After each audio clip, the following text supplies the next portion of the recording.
tinfoil hat. Oh, what the fuck are you guys even talking about? Global controls will have to be imposed, and a world governing body will be created to enforce them. Welcome to Tinfoil Hat. We go deep, homeboy. Aaron, open your mind. Drink from the fountain of knowledge. There's lizard people everywhere. That's some interdimensional shit.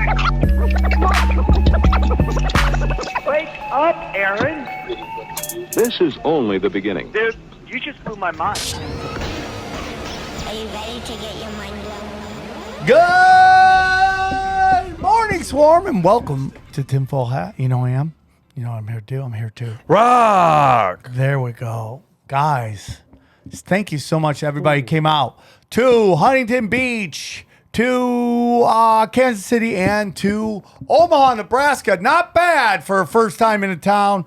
Over 200 people showed up, and thank you so much. Now they want to book us in Iowa, so we're working on that. Thank you so much. A guy who joined me there, he's joining me now. Xavier Guerrero. Ooh, what a blast. What a blast. And on the ones and twos, Johnny Nice. Wow. Johnny Woodard. Wow, that was I shifted halfway what through. An intro. What an intro. That was great. I shifted halfway through. Wherever we go, no matter how white the city is, he will find three Mexicans to hang out with. He will find three Mexicans and they will run around the streets. We're like cockroaches. We're like cockroaches. And then there might not be a lot of us everywhere, but we're fucking everywhere. When you're there, you're there. I mean, it's crazy. Mexicans are like cockroaches. XG. Yeah. Put that on a t-shirt. Can we put that in a t-shirt? Can we put that in a t-shirt? Guys, thank you so much for coming. You know, the show is an intro. So apparently in Omaha, they warned them that the show was going to be weird. What? They came out before and they're like, listen, guys. No. Because I go, hey, man, sorry the show was weird. And they go, oh, don't worry about it. They told us it was going to be weird. Which, you know? So I mean, it was weird. It was weird. The last of it was weird. Well, you know what? I'm going to be honest with you, dude. I realize, even though I've been doing comedy for 26 years, I need to get up more. If I'm going to do it, right? Like, I used to be like, I have it in me. I could just, it's like timing, bro. You know, you can play baseball all day. I mean, for your whole life. If you take a break from playing baseball, you can't just go up there and throw strikes. You kind of got to keep, you know, the plate spinning. It's like Roger Clemens tried to pitch batting practice to the Texas baseball team a couple of months back, and he looked terrible. Yeah, I mean, you just can't do it. So I'm going to start getting up a little bit more. Not in Los Angeles. I'm not doing stand-up in LA. It's full of stupid people. I mean, Johnny. That's so funny. Yeah. Johnny, we've been traveling the country. The rest of the country, except for pockets of blue, are no longer playing Pandemic anymore. They're not playing it. Oh, yeah, a lot of places here. I mean, you go to Dodger Stadium, nobody gives a shit. Nobody's No, got but a we're mask talking on. like the bars aren't, like, no, The not even the bars aren't employees. doing it. Nobody's doing it. Yeah, I mean, that's the law around here, unfortunately. Yeah. Right? Yeah. That's my whole thing. It's like, that's why you'll never change it. Because everybody here is a that's who moves here. Conformist. And then you watch the Grammys, and like nobody's has masks except for Who the Help. I mean, like, it makes you wonder if mean the that's Emmys, not right? being done purposefully. Did you see Seth Rogen was complaining? He was like, we were told this was going to be an outdoor event. It's not. I would never have come here. Like, while he was on stage complaining about their safety protocols. I'm like, dude, are you serious? Come on. Yeah, well, dude, he's completely lost. Yeah. Seth Rogen. Completely lost. And then how about your boy Bill Maher on Jimmy Kimmel, like talking about how ridiculous liberals are or Democrats are about this, why Jimmy Kimmel laughs the whole time, fully knowing that he hates the unvaccinated. Yeah. I mean, like, is there ever a sign of how far that dude has fallen and like what a sellout he is? Like, in the moment, he'll completely throw out any of his integrity. I mean, what he was talking about shows lack of integrity, and then he shows even more lack of that integrity. Well, the sign is that Maher, I think, has stayed the same, but the Democrats have moved so far left or just out in cuckoo land that he almost seems like a centrist now, a guy who was a pretty progressive, you know, sort of. I mean, he started out as kind of a libertarian, but the party has moved just way left of him, and now he's at odds. He fights with his own panel pretty much every week now. It's hilarious. Yeah, and they're like, "Hey, it's not that bad." No, it's the worst ever. It's like, what are you talking about? Yeah, well, like he's always going on about how it's just the people who are dying. They're saying it's a pandemic of the unvaccinated. It's a pandemic of the obese, is what I mean. And the vaccinated. Well, yeah, but I mean, it's if you get healthy, you're gonna because fat people die 100%. of everything. You know what I mean? That's the logic. Flus and everything. Yeah, that's the logic with the kids thing. I'm like, why do the kids got to wear masks? It's not about the kids. It's about the fat teachers that aren't healthy. Yeah, What was the last time you said something that good? I mean, like these should be historical moments. It's just true. We have adults. Yes. We have adults that are making our kids suffer because they're scared to live. Yeah. And they don't want to do anything outside of what they're already doing. They're just trapped in this echo chamber of stupid. And it's just, it's unbelievable. You're telling, hey, you can live your life, and they don't want to do it. They enjoy the fear porn. And I don't, I don't see the end point for this. I see it coming. I see Really? it coming. I What see is it? places like LA and San Francisco and Chicago being really stupid. Yeah. I see everybody pushing back. You're watching videos. I mean, we talk about it in the show today, but we're watching videos of like of Australia starting to punch cops. It's like, and they don't even have guns there. You know, Yeah. if it gets to that point in America, you're talking about a very different situation, and that's why maybe you're right. It'll get shut down a lot faster. 'Cause they know. I also believe, Johnny, that to go from where Australia and Canada is to complete and utter communism isn't as far of a stretch as it would be in the United States. And the beauty is everybody's waking up now. And before I get in the rest of the show, I'm having a real problem with it, and you kind of are in that boat in a weird way. But secession, everybody wants secession. I'm like, that's how they broke up Russia. Like that's done purposefully. What do you mean? I'm in this? I don't. I think you're a secession guy, aren't you? I think that's what's going to happen. I think he means that what he just thinks is what's going to happen, but I don't think he's with it, right? What Johnny? you mean? Like what states seceding from the yes. union Well, again? breaking up the Splitting United up. States Like- into like 5 different countries, I think is how you weaken us. No, I don't think that's a good idea. No, Johnny, why'd you sound like you were just I just don't remember. I'm trying to remember us ever even talking about that. I don't remember. I talking feel about like we have, but maybe I'm wrong. But yeah, Sarah Silverman said something, and it got a lot of traction. Which I always had. Like it's just suspect how some things get traction. A show that does not show up on any chart anywhere as a top 100 show suddenly is being passed around. You see it all the time. Yeah. It's just like how does that even in a system which, Johnny, would you agree seems to be rigged more than ever? Like all these TV brands who Oh God, yeah. are suddenly the top of the charts, right? Yeah.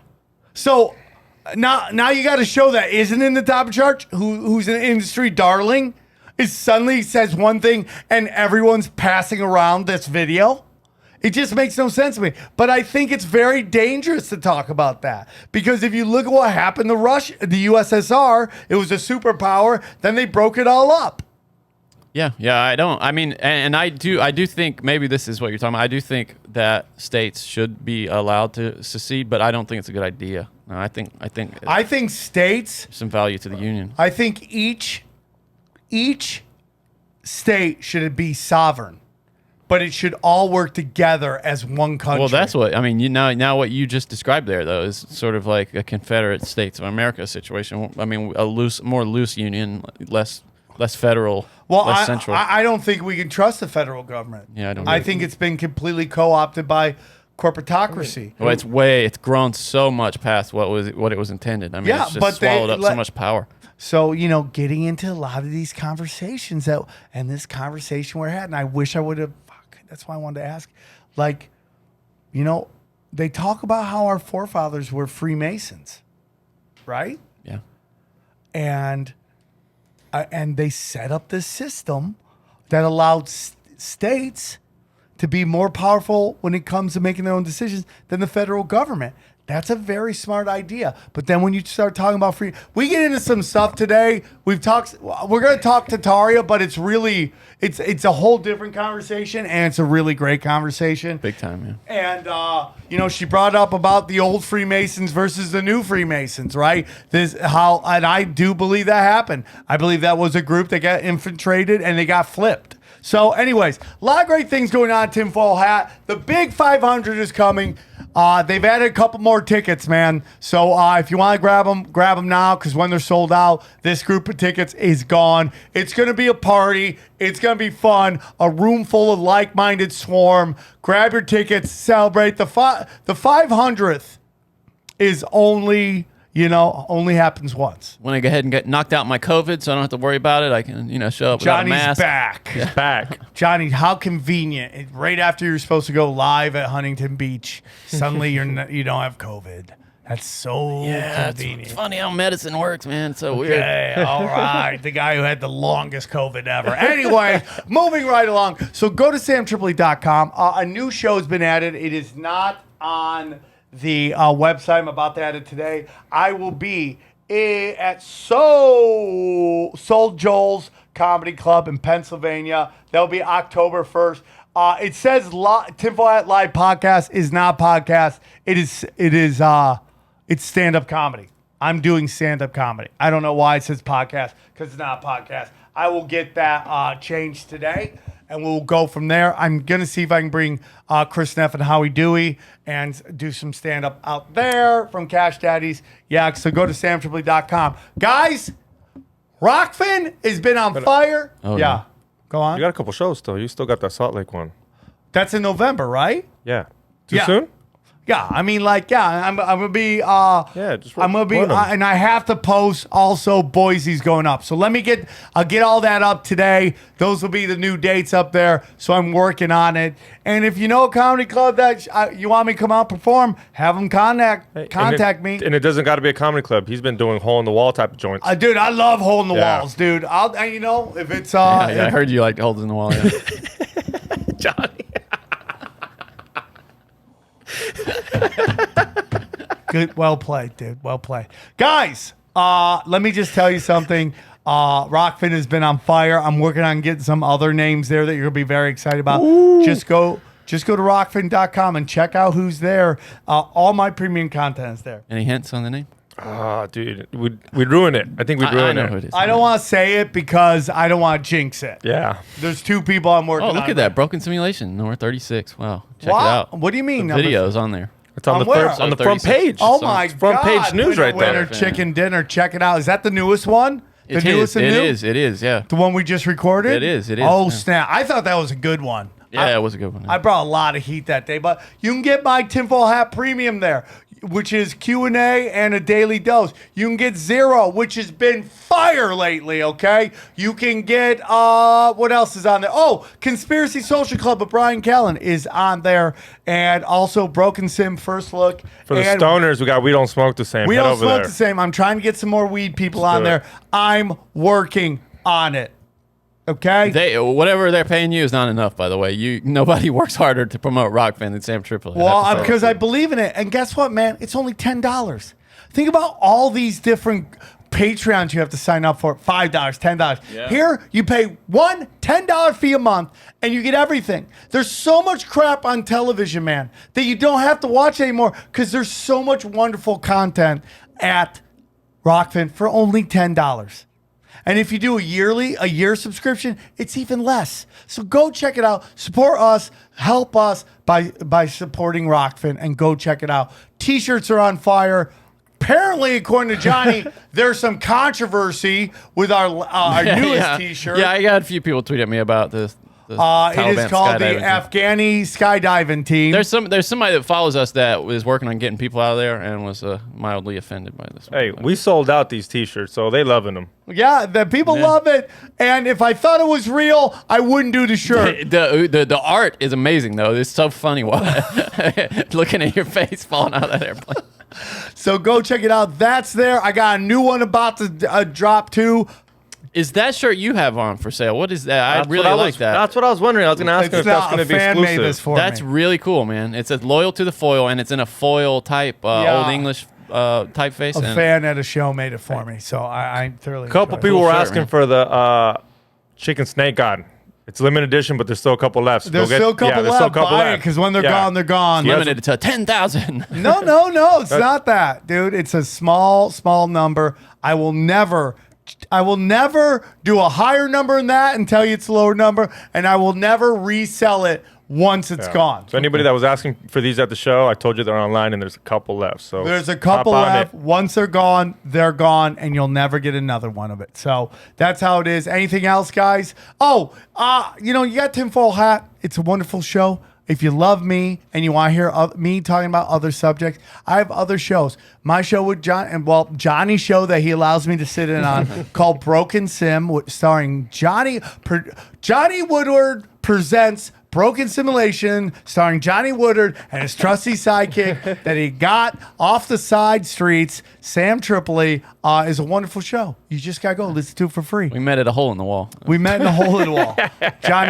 Johnny was behind the hole in the wall. Okay. Also, Conspiracy Social Club. A lot of people love the show. You can listen to the old shows from the vault for free. Just put in Conspiracy Social Club, and you'll hear me just dropping the hammer of the gods on Brian Callen. And then I love that show. And then also, I'm going to be releasing Zero. I've been a little behind. I wanted to put it out after the 104, but I've been running so slammed, so I just have to find the old episodes, and those will be out soon. That's Zero with Sam Tripoli. Those will be out for free.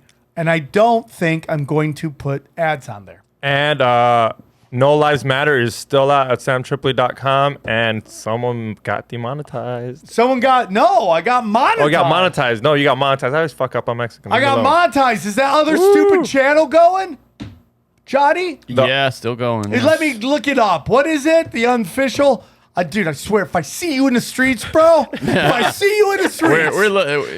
a little behind on videos. I'll fight you, bro. Keep it that way, Johnny. Hopefully they won't upload all the new stuff quickly. Hopefully you don't find them in a hole in the wall. Oh, shut up, dude. Oh, yeah. Union of the Unwanted is probably the best conversation on the internet. So you should go check it out. Union of the Unwanted. It's an honor to be with those guys. I got into that Telegram that they have, and it's some heavy stuff dropping in that thing. Should we start a Telegram for this show? Yeah, that'd be cool. yeah. I'll do that. I also chat.samtripoli.com too if you want to get into the Get on that. Conspiracy Social Hey, Club. and Reddit. Chat with We Reddit. haven't mentioned Reddit in a while. Yeah, there's a Reddit too Yeah. if you want. There's places There's to go, people everywhere. to see. Go check it out. All right, real quick, guys. Very cool thing happened over the weekend. I got a bunch of gifts from fans who came to the show. It was the Kansas City show. Got 2 gifts. One's being mailed, and I don't want to talk about that one. And when it gets here, I'll show you. But this is the other gift. Oh, okay. This is going. I had to carry this all the way across from the flat. I mean, dude, it was. This was delicate. Okay. I had to go out. I had to go buy. A lot of this. work was put into this. A lot of work. A lot of work. Sam had to go to Smart and Final or some office place to fucking get this dude, bubble you know wrap. what's so funny? I got because I have pre-check now. I just go right in, but not because of this. They It's want wrapped up like the Shroud of Turin. What on earth? They wanted to know exactly what this was, and Some adrenochrome. stop saying that. You love saying adrenochrome now, bro. Here we go. Sorry, this is taking a little longer than I thought. He wrapped it up like a baby. I'll put the Benny Hill theme song under this and speed Here it we up. go. Sorry. I They're did gonna a hate great this job shit. wrapping this up. But here it is, dude. Oh, is This it a gonna Sam go- Gnome? Yeah. A Sam Tripoli gnome. Look at That's that. so funny. Look at that. Look at the back. Wow, that's so cool, dude. Dude, isn't that cool? The only That's so problem cool, is the dude. guy wants it. I think we should do like a It's blessing from over. Joe, everybody. So I gotta figure out where we're gonna put this. Yeah. But I'm gonna put it right Ever here. since Ryan Bledsoe said that shit about people like giving him stuff that like Yeah. cursed his life, I like want to pray over it or something. The only problem was that guy wants it in the front lawn, but he doesn't know what we live in LA where any homeless would love to take that. Yeah, they love to take, but like, what are you gonna do with that? At night, he's going to walk around here and fuck with your shit. Watch. Yeah, I wouldn't doubt it. Guys, this is a great show. I hope you guys enjoyed it. My mind was blown the whole time. And yeah, probably mountains are just melted buildings. go Enjoy the deep, show. homeboy. Aaron, open your mind. Drink from the fountain. Guys, I'm super excited to tell you about our friends at Bespoke Post, man. Let me tell you something. You're looking for an adventure. These are the perfect people for you because they're going to take your adventure to the next level with a new lineup of must-have box of awesome collections. That's right. Bespoke Post, okay, partners with small businesses and emerging brands to bring you the most unique goods every month. Right, guys? Yeah. Dude, it's got manly shit. Manly shit. Manly. Yeah, I got Grown-ups that. that- I got that Weekender bag right there. Loved it. I also got a knife and a thing that ages whiskey. A knife. Really cool. Yeah. That sounds like you're ready to survive. That's exactly right. Yeah, you can get some cool outdoor stuff. Right, on dude? there. If you're trying to survive, you want two things: a knife and aged whiskey. Yeah. They don't call it Box of Awesome for nothing. For nothing, dude. It's the real deal. I got my brother some stuff. He loves it. And then we got in a fist fight. But before that, he loved me for his gift, for sure. No matter what you're into, and I mean no matter what you're into, okay? Box of Awesome has you covered, okay? From travel to outdoor gear to breezy summer styles and grooming goods, Box of Awesome has a collection for every part of your life. This is real simple. You just go to boxofawesome.com, boxofawesome.com. You answer the quiz, okay? And that will help them pick the right Box of Awesome for you, okay? They release new boxes every month across a ton of different categories, okay? It's free to sign up, and you skip a month or cancel at any time. Each box costs only $45, okay? But has over $70 worth of gear on the inside. Huh? It's that simple, guys. Just get started. Take the quiz at boxofawesome.com. Okay, and that's it. So here's what's going to happen for you guys. You get 20% off your first monthly box when you sign up at boxofawesome.com. Enter the code TINFOIL at checkout. That's boxofawesome.com. Code TINFOIL for 20% off your first box. Xavier Guerrero loves it. Johnny Nice loves it. Big time. Sammy T loves it. So if we love it, we know you're going to love it. Thank you to our friends at Box of Awesome. All right, let's get into it. Very excited to have this guest on and very excited to talk about what she's been doing research into. She's a historical researcher into hidden history. Please welcome to the show, Michelle Gibson. How are you, Michelle? I'm doing really well, and I'm really glad to be here. So thanks for the invitation. Michelle, we're honored to have you on. Anytime we can talk hidden history, we're all about that action. It's slowly becoming my favorite subject to talk about because I do think it is so important as we see them try to rewrite our history in real time. We're watching in real time. From books, what they're teaching, to taking down statues, all this stuff, everything's being taught. History's being rewritten. And why is that important? Well, maybe we'll ask you. But before we begin, Michelle, why don't you tell our listeners, the Swarm, where they can find you and anything else you want to promote? Okay, certainly. My primary website is my blog, which is piercingtheveilofillusion.com. And I'm primarily a writer. That's my total comfort zone, and I've had to learn to become more comfortable speaking because I realized when I got this information that I needed to get it out any way possible. So over the last couple of years, I've done a number of interviews, and it's gotten a lot easier. You're doing great. Thanks. It starts out in written form, and I've got a lot of information to share that I've received. I would say it's an intuitive process, but it has to do with the original civilization, hidden history, how it's been hidden, who's hidden it, why it's been hidden. And you gave really good examples there at the beginning. It's still going on. They've been at it for a long time. But when I say a long time, I'm not talking thousands of years. I'm talking hundreds of years. And I think we were doing just fine up until 200 to 300 years ago. And then beings with a very dark agenda figured out a way to come in and hijack the timeline of the earth and give us the world that we're living in today. But we're living on top of the, I would say, ruins of an advanced ancient civilization, but the buildings really aren't ruins. We're still using them. And so that's an important point because we live and work in them. We see them, but we're told a fabricated story about how they got there and who built it and when they built it. I love everything you're saying, and I'm all about this. I can't talk enough about this. Couldn't be perfect timing. Yeah. So me, Xavier, myself, our good friend Eddie Bravo, we were. Derek was driving us around too. Derek was driving us around when we weren't worrying about running out of gas. And by the way, that's happened to me a lot more lately. I almost happened today. I don't know why. Everybody just keeps like, no, we're good, and then we're not good, and we're close to not good. But anyway, so we went into Nebraska. And he goes, I want to show you something. So we're going through what city? Nebraska City? Auburn, Nebraska. Not the SEC school, but the city in Nebraska. And he goes, I want to show you something. He goes, I must show you that this city has two type of architecture. One is like modern, what he described as crappy, okay? Just looks like it's slapped together. And then there's these older buildings he was talking about. And the one thing he said that was very interesting, he goes, if you see these buildings, the ground goes up to what is obviously a window. And something either is filled in or something covered it up, but there's more building that we don't see in these buildings. And I go, wow, man, that's kind of crazy. And it was more than one. It was like 4 or 5 of them that looked like they should keep going down. Yeah.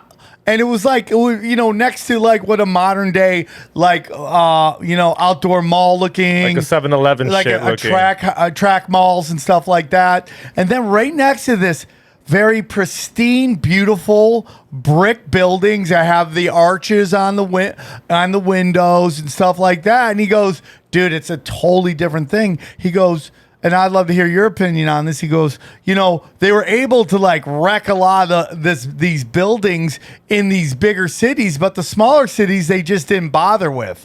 So what are your thoughts on all that? And wherever you want to begin. That's really a lot of my research is about what you're talking about. And what you described is classic evidence that you look for mud flood. And, the idea that I believe and other researchers are looking at the same idea that there was a mud flood, not just in North America, but all over the world. And I personally believe that it's been within the last couple of 100 years, and I believe that it was deliberately caused. And I'll show you information about why I believe that. Oh, yeah. But I'm going to show you a couple of examples, and then I'm going to go into my story about how I got into this. All right, perfect. And then we can bring it back up a little bit. But, let's do it. I'm going to go ahead and share my screen. And I pulled up a couple of things, but I'm going to go somewhere else since you brought it up first. And that's probably one of the best examples of exactly what you're talking about to actually show that this mud flood took place and that it was covered up by roads and sidewalks when they did the reset. And I think a lot of our history is actually about the reset and not what they tell us.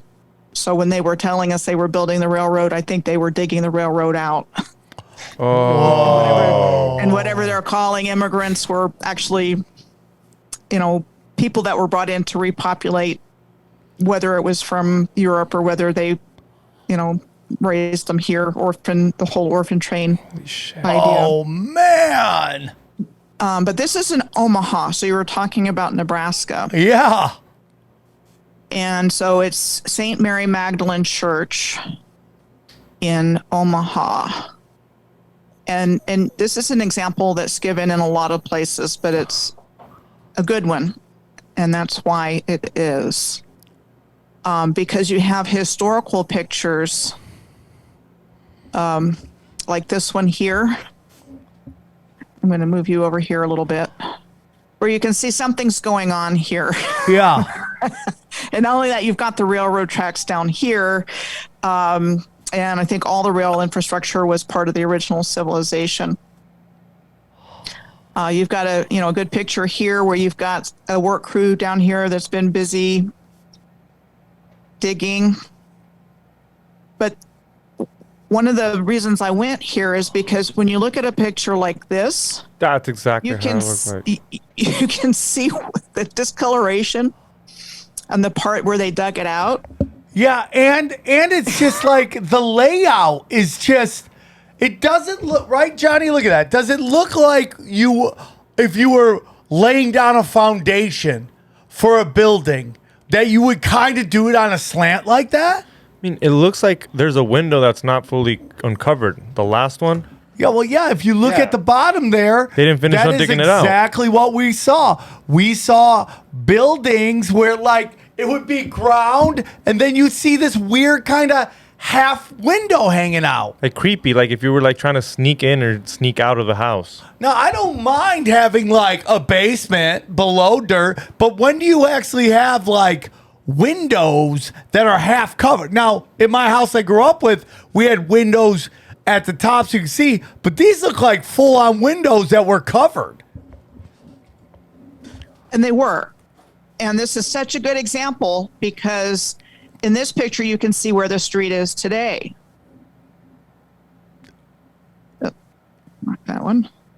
But anyway, in this small picture, you can see here. And in this picture right here, you can see where that's exactly the part of the building that was uncovered.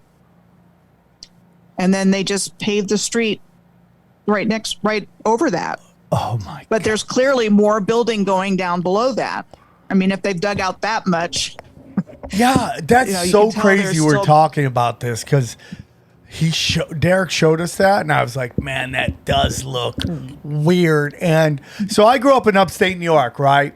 And there it is the tale of two cities. There are these very beautiful giant buildings, like they are gorgeous, there's one called the 1890 house. Can you look that up? The 1890 house. And he could do it right now. So it's called the 1890 house, right? And it's right in the middle of I forget the name of the street, but it's like a tourist attraction. And but it's so advanced, man. I mean, it's so the architecture is so beautiful. It's like nothing around it. Now there are these. And it's kind of sad what's happened to them because they've been turned into fraternity and sorority houses. But they're the most beautiful buildings you've ever seen. Is it just called the 1890 house? Yeah, it's called the 1890 house. Okay, just 1890. Maybe try that. 1890 house. Instead of 1890s, just 1890. Maybe. Just put 1890 house, Xavier. Yeah. Did. And I- Wait, yeah, just without the S, though. See if that maybe comes up. And even if you want to put in Cortland, Cortland. Cortland. But it's and then we would get tours of this house. Okay. And I used to be like, man, is this one person's house? Is this? Yeah. It looks like a castle. Wow. Right? It's gorgeous. And there's other houses like this. And then we have Cortland, which is a little hick town. Cortland's gonna hate that I say that, but it really is. I talk about it. It's become like I call it ghetto country, right? It's like hood farmers and stuff. But Hood farmers. the architecture is insane. And that's exactly right. It's very obvious once you start to know what to look for. Yes.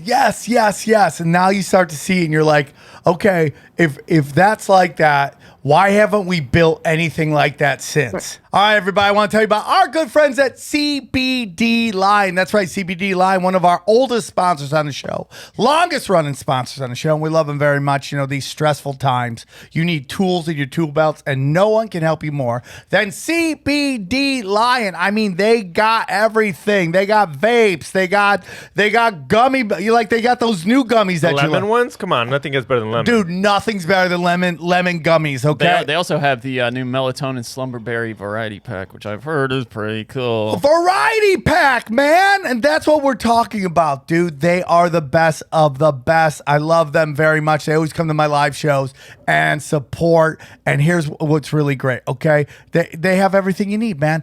All their products are third-party tested, all right? They even have a quick little survey, quick quiz you take that'll help you with deciding which product is best. They got everything, man. They got everything. Pre-rolls of hemp flower. They got new strains of hemp flower. They got lemon gummies, variety pack gummies, melatonin gummies, all this. Fun games CBD. Does it beat that? I don't think so. I love them. Every time they come to my shows, I hug them. I try to kiss them. They're like, no, it's not like that, bro. And if you like that and you want to help out the show and you want to help our sponsors, just go to cbdline.com and enter the promo code TINFOIL. Okay, to get 20% off. That's CBDLion, like the animal.com. Coupon code TINFOIL. Check them out. We won over 2,000 positive reviews. This stuff works. Give them a try one more time. Just go to CBD Lion, enter the coupon code TINFOIL to get 20% off. So even if you take a look at, I don't care where you go, Vegas, New York, LA, when they build houses, they don't even build anything close to these houses. Anything new ain't gonna last. Nothing what that's gonna last like. And then they have a tendency to demolish them in 60 years. They'll say, we built this in 1890, and by 1950 or 1960, it was already demolished and replaced by buildings of vastly inferior quality. It is unbelievable. Yeah. So I want to get into, where do you want to start with yourself? We start with the buildings and stuff like that and the windows, but I want you to start from the start. Where would you like to have a jumping off point? Because I want to hear about these entities. Okay. And I'm going to start with my story, but then I'm going to bring it back up to what you were talking about, because there are some really good examples. And again, because we're not told the truth about it, we don't even think twice about it. And I'm talking about school buildings that are the same way. Yes. Probably more people than not have gone into an over-the-top school building, especially in cities, but also in smaller towns. And again, a lot of those beautiful buildings are gone and they're replaced by the new building. Theaters, museums, don't even think twice about it. And the dimensions are for much bigger people. And that's another part of the story. We were much bigger and very advanced in every way. So, what we're told about us being the height of our evolutionary journey thus far isn't true. We have actually gone backwards quite a bit. It is interesting. And I want to get into that because it's okay, what is going on? Why are we going backwards? What happened? And what happened to these people that were here before? Were they annihilated? Did they just go to another dimension? What happened? And that's a great story, but I want to hear your story and how you get there, and then we'll get into all that. Okay, that's fair enough. So my story actually started, I guess you could say, when I was about 7 years old. I grew up outside of Washington, D.C. in Rockville, Maryland, Gaithersburg, Rockville, and Rockville. So I emphasize that because it's in the name of towns, place locations, Stony Hill, you name it, Point of Rocks. They're telling us, but they're not telling us. They're telling us. And so when I was about 7 or 8 years old, and I turned 58 in July this year, just a long time ago, I started becoming aware of anomalies. And my dad would play softball and practice at the elementary school field right next to the church, and I was not interested at all in softball, but there was a really cool place down the hill, go into the woods, and there were these gigantic stones at the bottom of the hill. And I never thought twice about it when I was 7 or 8. Didn't think about it until I started learning about all of this within the last 5 or 6 years. And then it came back to my mind.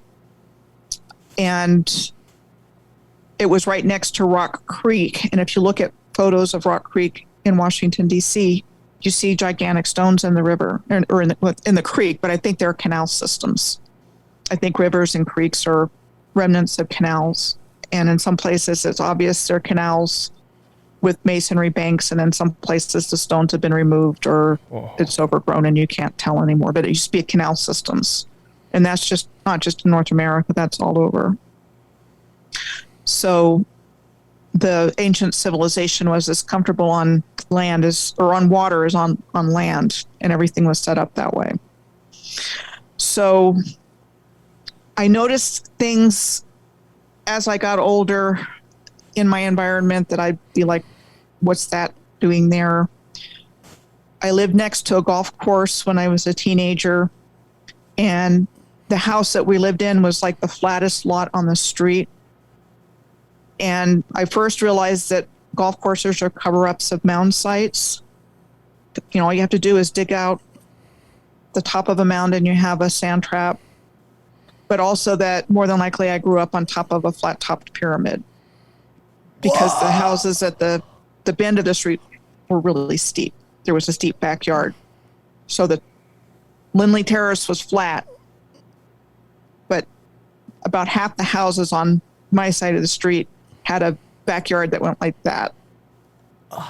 You know, again, I noticed that when I was 10, 11, 12. Somewhere in there. Now, hold on real quick. So let me just get are you, was this Washington State or Washington, D.C.?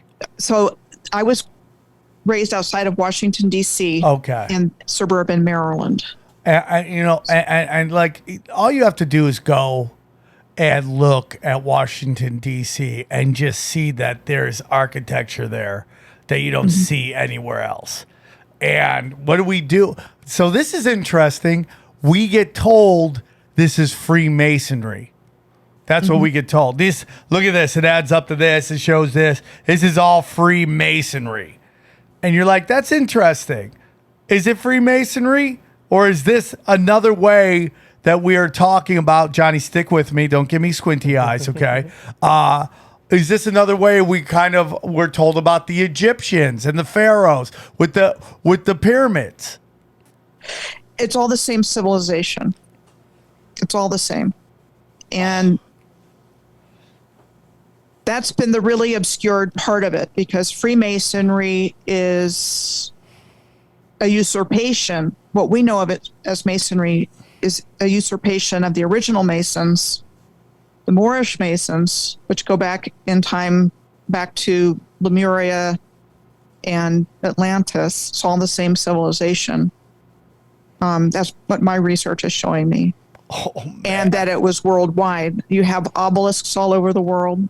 You have, canals all over the world. You actually have pyramids all over. Lots of mountains or pyramids are called mountains. And that was one of the awakening points for me on this journey. Outside of Little Rock in Arkansas is Pinnacle Mountain State Park. And there's 2 other pinnacles right beside it. Looks just like the pyramids of Giza laid out, but you can't get close to the 2 other pyramids. But Pinnacle Mountain is a state park. And there's one place you can go to in the park that if you look at it, you can tell you're looking at a pyramid. And I'm just going to give an example of this. You know, there's just so much information. It's just really easy to get sidetracked. But it's important because in order to understand what's taken place here, you have to know how they've been covering things up. So this is one view of Pinnacle Mountain, and where you can see the faces here. Just drawing click on where that is. Click right on now. that image. Could you go up to images and click on it? That's her. Yeah. Oh, So there's one of them, but there's some images of it where it's really clear that it's a pyramid, All right, I'm going to ask you a question. like that one. I'm going to ask you a question, and you can be honest with us. Do you believe that some mountains are melted buildings? Yes. Whoa! Not the first time we hear that. That's not the first time. Now, saying that, I think the original civilization terraformed the Earth. And so a lot of mountain ranges are like all pyramids. But when you look at a place like Red Rocks State Park in California, hopefully I'm not, there we go. Here we go. Okay. I live in Sedona, so I live in Red Rock country here. And I think it's ancient infrastructure. But if you look up Red Rock State Park in California, the first time I saw this image of it, melted buildings definitely came to mind. Let's see. So This one here. right. Tell me what you think would cause this. Okay. So when it comes down to what caused the mud flood, there's agreements, but there's different ideas on how it might have happened. And I know something happened.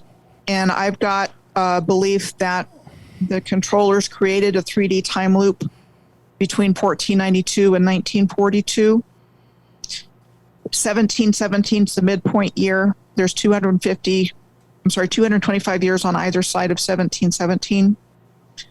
And I think we're in an occulted timeline. I mean, I think they've been doing all kinds of Sorcery? spells and black magic and all kinds of stuff to keep us from waking up and to keep us under their control.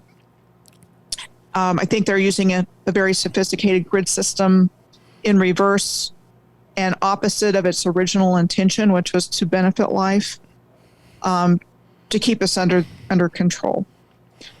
And so I think history kind of starts sometime in the 1700s, history as we know it. And before that, I'm not really sure what happened and what didn't happen. All I know is I think our historical timeline really kind of started around 1717. And that around 1740, there was a frost called the Great Frost of Ireland. It's in the historical record. That was 21 months of extreme cold between 1740 and 1741. And I've developed some ideas that the Philadelphia experiment could have been a time-traveling naval vessel that created a rip in the fabric of space-time, went back to 1942 or whatever year it happened. And, it sounds kind of out there, but there's a time-traveling naval vessel in the movie The Final Countdown. And that ship goes back to 1941, which was only 200 years after that Great Frost. But part of the reason I think that actually created a rip in this fabric of space-time that allowed these beings to incarnate is because Mayer Rothschild, the founder of the Rothschild banking dynasty, was born in 1744, and Adam Weishaupt, the founder of the Bavarian Illuminati, was born in 1748, and Duke Francis of Saxe-Coburg-Saalfeld was born in 1750, and he was the originator of what we know of as the House of Windsor in Great Britain, and through Albert and Victoria pretty much took over all the royal houses of Europe. Okay, So all right. that Now one things are lineage- starting to click for me. Now That one things. lineage seeded all of the present-day royal houses of Europe, and they got rid of the old houses. All right, so is something in 1717 happened in your belief, and after that happened, okay, that's when whatever demons or whatever occult entities you believe, I love this, that's when they started to slowly but surely start to change our reality. Yeah, I'm all about that. somewhere in that time frame. Now, there's other ideas in terms of how the mud flood started, and I thought that might have been it because I found out about the mudblood like about 2 weeks after I started putting all that together. But I'm completely open to the idea. It could have been a directed energy weapon. It could have been some kind of frequency weapon that caused this mudblood that I think was pretty much worldwide. And that's how they wiped out the original civilization of advanced giants. Okay. But there's a lot of infrastructure underground. So the controllers could have lived underground while they were having everything dug out. The original civilization could have lived underground. So we didn't all die out. But most of the surface population was probably wiped out by this event. So how? And I think who are these entities? Who are these entities? What is? Do you have a name for this entities that did this? I think fallen angels are in the mix. I look at Paradise Lost, the poem by John Milton in the 1600s, as being the original predictive programming, and they told us what they did. You know, they get kicked out of heaven and they get together and they say, well, we're going to mess up things down here.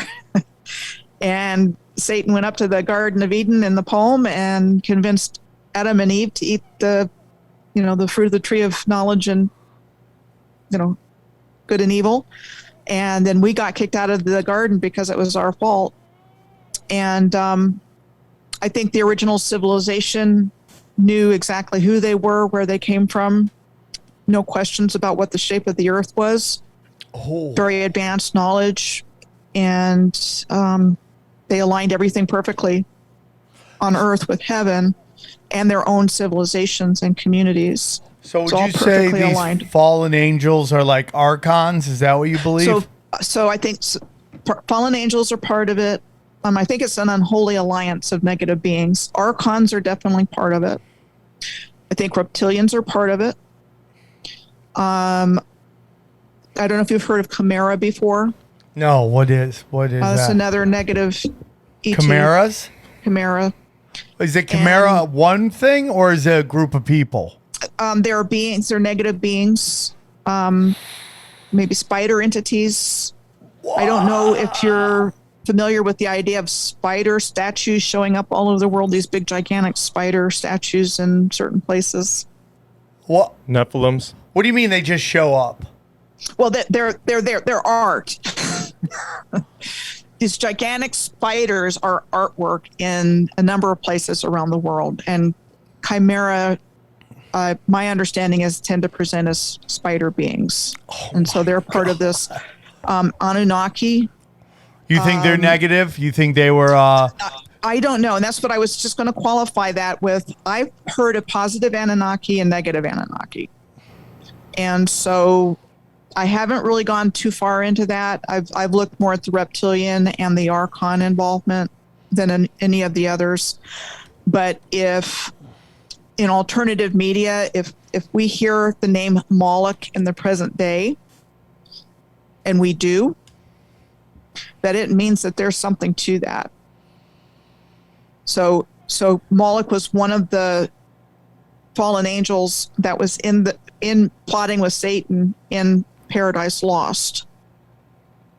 The name Moloch is mentioned, and Moloch is the one that children get sacrificed to. Oh my! If you're familiar with that.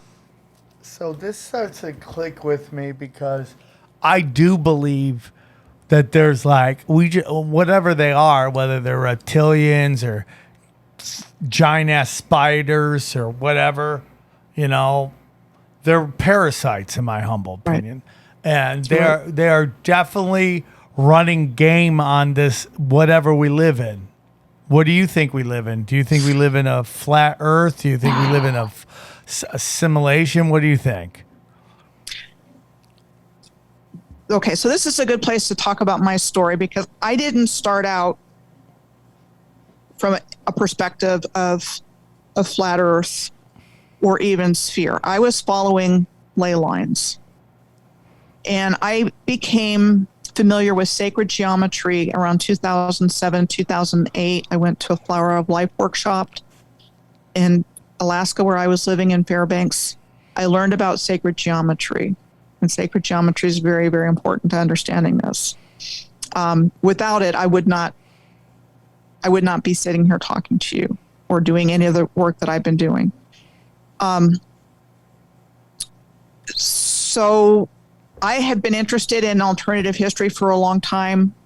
I did get a good education in conventional history because I liked history, but I'm glad I didn't get an advanced degree in it because I would not have been open to what I've been receiving.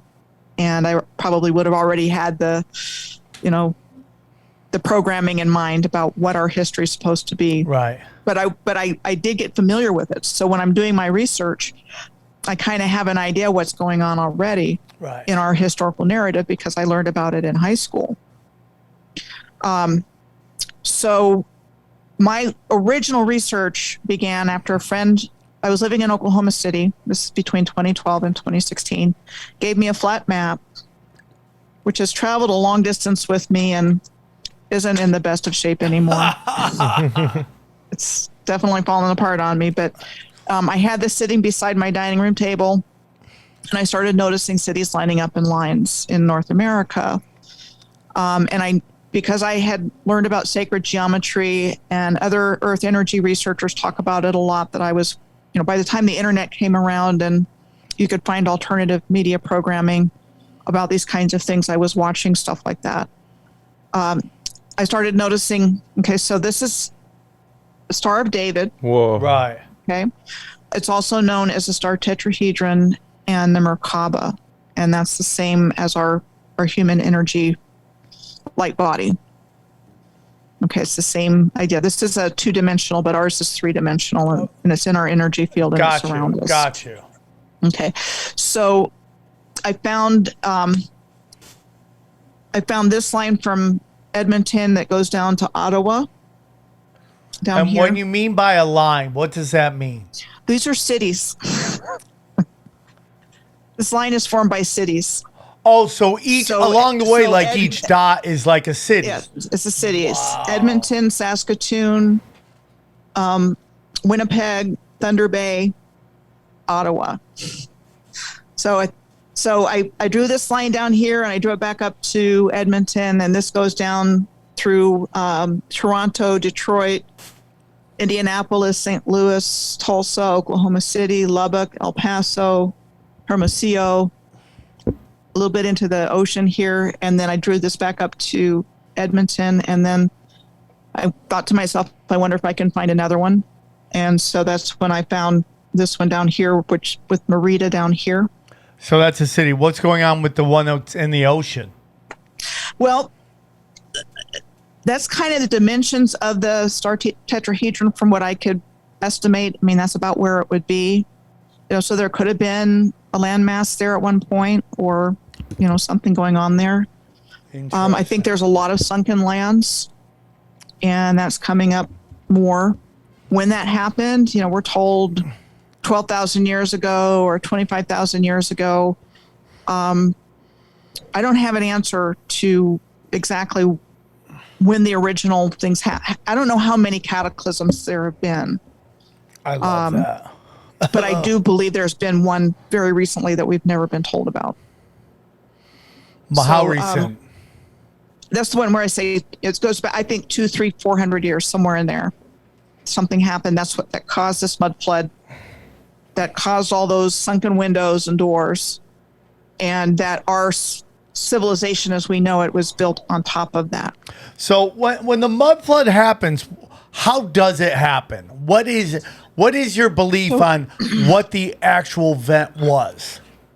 Okay, so like I said, it could have been directed energy weapon. It could have been nuclear weapon. And a lot of the world's deserts, like the Sahara Desert and the Gobi Desert and, the continent of Australia is mostly desert, if you look at it. The middle of it's desert, and it's around the coast that you have more vegetation. The Southwest, the American Southwest, going on up into Canada, Mexico on up to Canada is desert. Was that time and sun, or was that deliberately caused? And at this point, it would not surprise me at all if it was not natural. And who call? Okay, so we have these dark entities, right?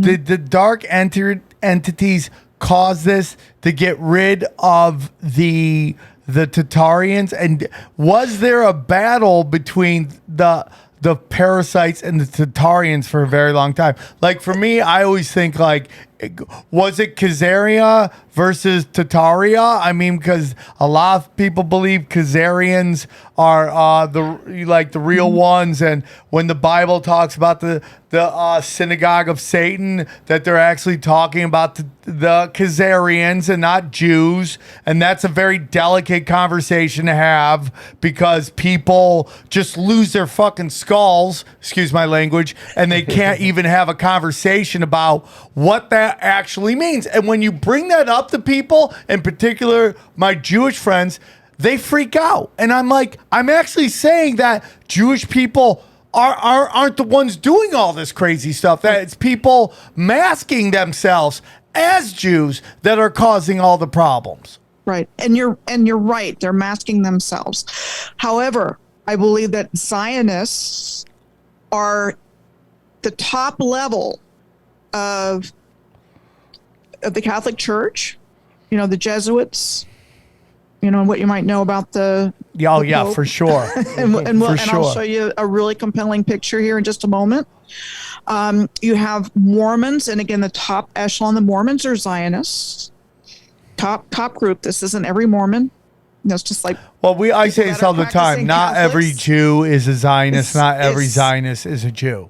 It's just at the top. It's how they hide themselves, right? For sure. In the fabric of our society and the template that they took over, and I think that the tribes of Israel were worldwide. I've come across evidence to support that. So let me ask you a question, though. So you brought up earlier, these very powerful figures born in the 1700s, right after 1717. So yeah, the main ones that I'm looking at are Rothschild and Weishaupt and Duke Francis. So that was starting in 1744. So my question is, and it's what I really have debate with the people out there who are like, oh, it's Jew world order stuff, right? Which I'm not into. But I always say there's a level above that stuff. Do you for me? I think Zionist, okay, and I prefer the term Zionist over Jews. That's just because I don't think not all Jews are Zionists, not all Zionists are Jews. But I think these royal families and all these bloodlines are actually above Zionism. What are your thoughts on that? They're a part of it. And I agree. I think they're just like the public face of particular levels that go up. Right. So I think that let's call them Team Dark, for lack of a better word. No, I gotcha. Human beings are very special. We don't know how special we are because of that information being removed from our awareness. So we are actually very powerful, and we're very closely connected with creator, source, however you want to call it. God's not far away from us. And when we know that, when we realize that, we kind of have a power that the dark can't touch. And so I think with humanity, with the situation on Earth, they saw a unique opportunity to try to come in, and because we're in a free will universe, we have to, or free will plane or planet, whatever you want to call it, we have to consent. We have to choose the path that we go on. Okay? It has to be consented to. Well, how have they gotten our consent for a dark agenda when we're not dark? They've gotten to it by educating us in their history, participating in the social constructs that they have set up. Yes. right down to wars and things like that. where False they're actually flags. false flags, where they're actually destroying the infrastructure or, pitting us against each other. And then in our educational system, the Rockefellers have been involved in public education since it began in the Yep. 1850s. They're teaching us compulsorily what they want us to know. So that we're totally indoctrinated in this false history and false construct of reality. And then they lie to us to gain our consent. And then they reinforce it with movies. They have to tell us what they're doing. So they use predictive programming. And Back to the Future is an excellent example of that, because there's references to 9/11 when in the movie. A lot of people done, breakdown of that. And other books, and they're telling us, but they're not telling us that. So we're just going to a movie thinking it's all fun and games. Do you believe in And then sigil and magics? Is it sigil? I think that's part of Sigil. Sigil it. I mean, and if you look at like the logo for Monster, the Monster drink, yeah, it's like that. Yeah. Those are sigils. Yeah. I totally dig everything you're saying, and like I've talked about this over many different episodes. I think 9/11 was a giant occult ritual to bring in dark energy, to kind of push this narrative, that and try to stop the Great Awakening. And I feel like the Great Awakening is happening, and I also feel like we have to realize that we can't save everybody. Right. As much as we want and as difficult as it is, these dark forces did quite a number down here. And so if you've heard of Operation Mockingbird, Yeah. and the role of television programming, starting at a young age. I mean, I think children's programming is as much a part of this as CNN. Yeah, And- XG has been really going off on that. On Sesame Street, now there's somebody's homeless and somebody who has AIDS. Yeah, like, why is a kid show having somebody with AIDS? Like, Wait, what do you mean? I thought Oscar the Grouch, he just lives in a trash can. well, I thought Exactly. he was the original one, but now, and it's like, it's like there's so many places for this guy to live. Why doesn't anyone let this Muppet live in one of the many houses? It's like, and you're watching it happen. I mean, there's a lot about Sesame Street that's creepy way back in the day. You're like, and you can even say that about like Mr. Rogers. You're like, why are all these 55-year-old men like doing children's programming? It's like, and all of them look creepy as hell. I mean, I sometimes So you can be okay with hanging out with old men. So it becomes okay to, oh, look, an old man wants to hang out with me, Well, like Mr. Rogers. It becomes like it just becomes where we romanticize the old, where we believe things were more pure, and I don't think they were more pure. They were just a lot more hidden and secret, and they were doing a lot of stuff that right now we have a keen eye for. But all this is dark energy. It's all dark energy, what we're talking about. Everything Michelle's talking about, I 100% believe, man. And this is such a black belt conversation that you can't just talk to anybody about because their point of reference is so gone.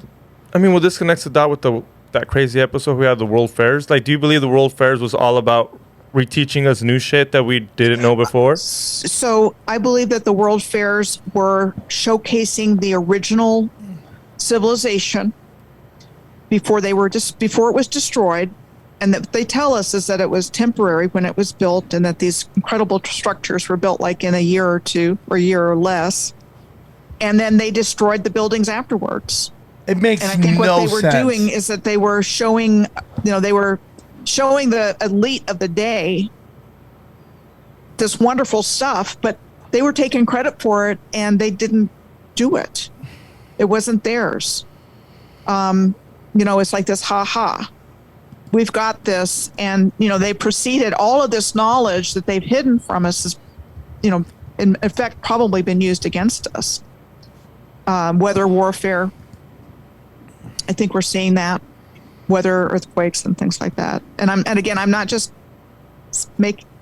saying that without basis. I've done a lot of research on this timeline, and hurricanes, Cat 4, Cat 5 coming in right after another, year after year after year. It really is a haunted house. It really is a haunted house. It doesn't make sense. When you start thinking about in terms of a haunted house, it all starts to make How you've been way wanting. more sense. You know how you've been wanting to move. None Yeah. of those places include hurricanes. Well, I don't know why people live in places like Well, that. that's like, why I over and don't go over. to Yeah. Houston. It floods every other day. So I'm like, nope, can't go to Houston. Yeah, And New Houston Orleans, is nope. actually Houston on my star here. Houston is actually right here, so the line goes right through it. And the Denver airport is right about here. Where this Oh line my is. God. So it's like they're clogging up the middle of this, which should be for good. So we kind of moved on from it. Do you think it's a plane? Do you think it's a simulation? What do you think it is? So I have encountered evidence for manipulation of how we perceive time and space, and evidence that it looks like maps were originally flat and they had ley lines on these maps. Ley lines disappeared. Now we just have latitude and longitude, and then all of a sudden around the 1500s we have globes. Now again, this is what's in the historical record. We start having globes. Now I'm more concerned that there are beings that are trying to kill us. I mean, we could very well be living on a plane. I get that. But at the end of the day, I'm more concerned about bringing back this original civilization and telling people about it and showing them this geometry. And I do believe it works on a flat map or a sphere. I don't quite have all of the mechanics of how it would work, with night and day and winters and summers and all that kind of thing. I don't know, but it's not my primary concern. My primary concern is the civilization and what's been done to it and what's been done to us as a result of it, because it's the same playbook. What they are doing now is what they did to take out this original civilization. They're not original, but they're brutal. They will do anything, and they don't care about us. They don't care about life. Now, do you think people like our politicians, are they part of the demons, or have they made deals with demons? Probably a little bit of both. Hillary's full on though, right? It's probably a little bit of both, because there's probably people that aren't, but that are intimidated or have been blackmailed, or been made to do things that they wouldn't have otherwise done to be blackmailed. Because I don't really believe the people that are behind the worst of it are human, but we have corruption everywhere. Do you believe in shapeshifters? Sure. I mean, I don't really do much with that, but I know that there's a lot more on heaven and earth than we're possibly aware of, and that idea wouldn't faze me or anything like that. So we were talking about this, so crazy, because we had a lot of this conversation over the weekend when we were on tour. And I was talking about how, like, a long time ago on Reddit, there was a discussion of Adele, someone seeing Adele shapeshift, right? And they're like, yeah, she's a shapeshifter. And then one day, Adele shows up and looks completely different. She looks like out of nowhere, too. It wasn't like we were like, oh, Adele's been working out, and it's really cool. It's like Adele went from large lady to smoke show very quickly. And you're like, and now she doesn't want to sing anymore. She just kind of wants to go around and live that life. I'm not going to say anything because I don't want to be rude. But I mean, the point is, like, it's kind of creepy, right? She goes from like, Why didn't she?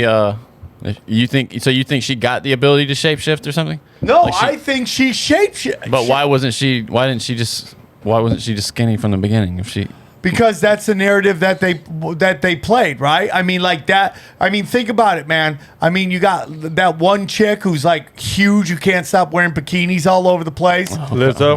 Lizzo. I mean, like that's a narrative, and at some point she's like, I don't want to play this anymore, and boom, she comes back, and and you're like, that's the same person. Like, and it was saw real that. quick. It wasn't like, man, she's been working out. Everybody's been hearing about, her working out. Bam, next thing sure yeah. I mean, either that or she got her stomach stapled. That's pretty fast too. There's a couple of things I want to mention, and then I want to show you some things. And if nothing else, I want you to think about it. Okay, cool. Because I know it's a lot. It's a lot to grok. It's a lot to grasp. But I guess if there's a good side to what's playing out now, those with eyes to see can see that something is really, really wrong all over. Yep. Something is really wrong right now. Okay. And it's not natural. It's not the way things are meant to be. We weren't supposed to be in this degraded, suffering, painful existence for those, I haven't had I've been fortunate, I think, in that I've had a pretty good life in a lot of ways. I've had some hardships, but I've had a pretty good life, and I have not experienced the worst of what's out there to experience. But it's not supposed to be this way. We're not supposed to have all of this craziness that's going on right now. And so that kind of helps the awakening process, again, for those that are ready to let go of your preconceived ideas and understand the depths that we've been lied to.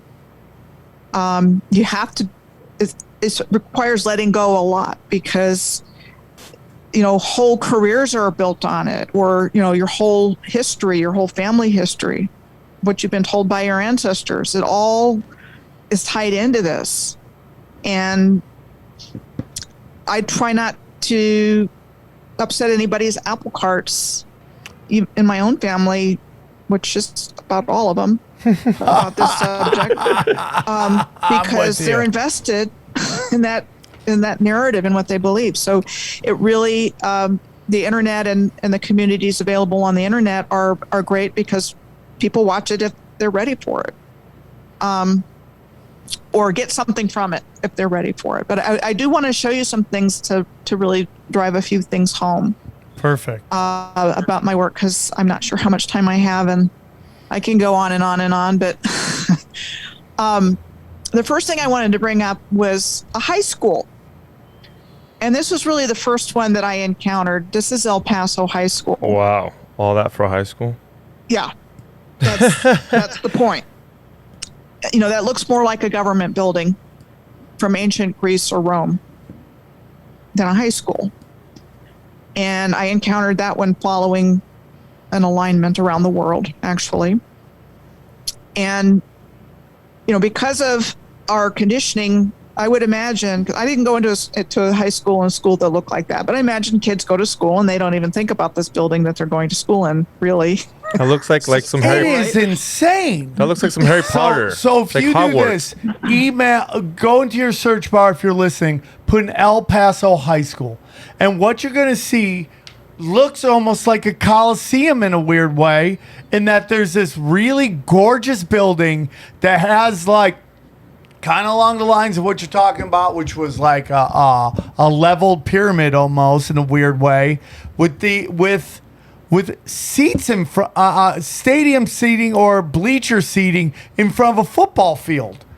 Look at that. It looks like Hogwarts. That is For like a high school? crazy. So that's one of them. I was trying to go here. This postcard of it. This is, Oh, shit.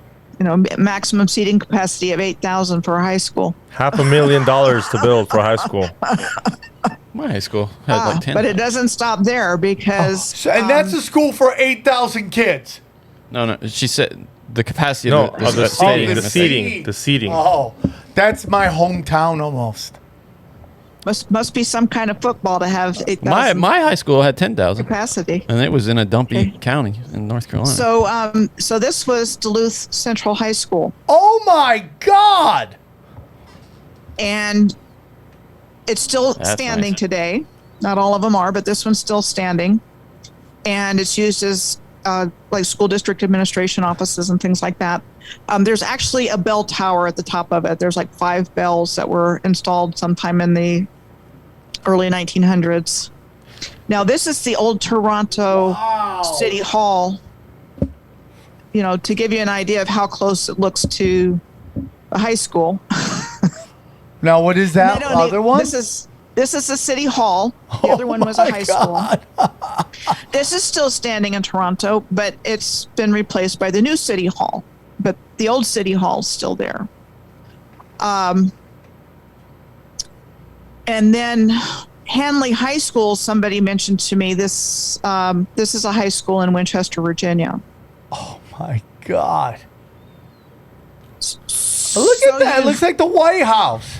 So you've got these classical looking buildings, and I can give you example after example. And again, these are the ones that are still standing.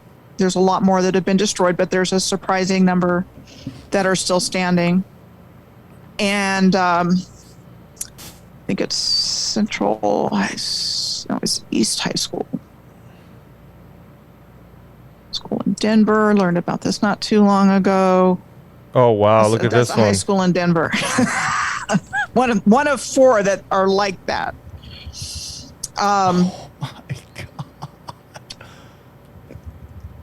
I'm just using that as an example of probably a lot of people, at least older generations and maybe younger generations, went to school in a building that looked like So that. would you say the people that built these are the same people that built the cathedrals? I think it was built by the original civilization, and I think the original civilization built cathedrals. And then you And get into. I do not think cathedrals were Were they power? what were we they, were told. Were they there to collect energy? I think they were there for energetic and frequency reasons. And now Absolutely. now you take what, Johnny? No. Okay. Now you take a look at like the Vatican. Like, I mean, the Vatican. If Tartaria is, if we're gonna believe in this, and I totally do believe in it. Oh The yeah. Vatican. Look at this. Yeah, the The snake. snake is. You could see it right there. But that's a newer That's building, the papal right? audience hall. That's the papal audience hall. The Pope's throne is right between the fangs. I love that. Isn't And that it's right in crazy? front. Johnny says, "I It's love right- that." And it's right in front of the craziest sculpture. Oh yeah, we've seen That- this shit. Okay, look at that. Yeah. I mean, It's dude, like- that looks like some low frequency Like, demon yeah, stuff. you're supposed to feel good when you go to is. church.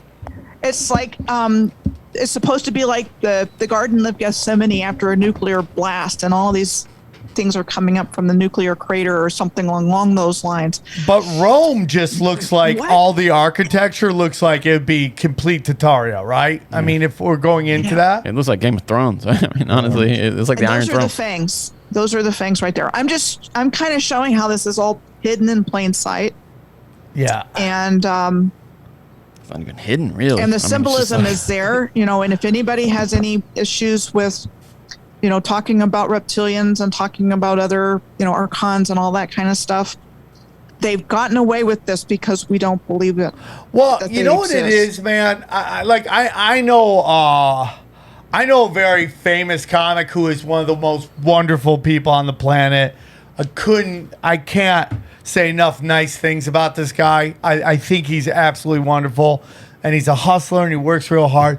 But he's always shitting on people that believe in reptilians, and it's just because like you're just afraid to do deep dives, which is weird because a lot of these people, their whole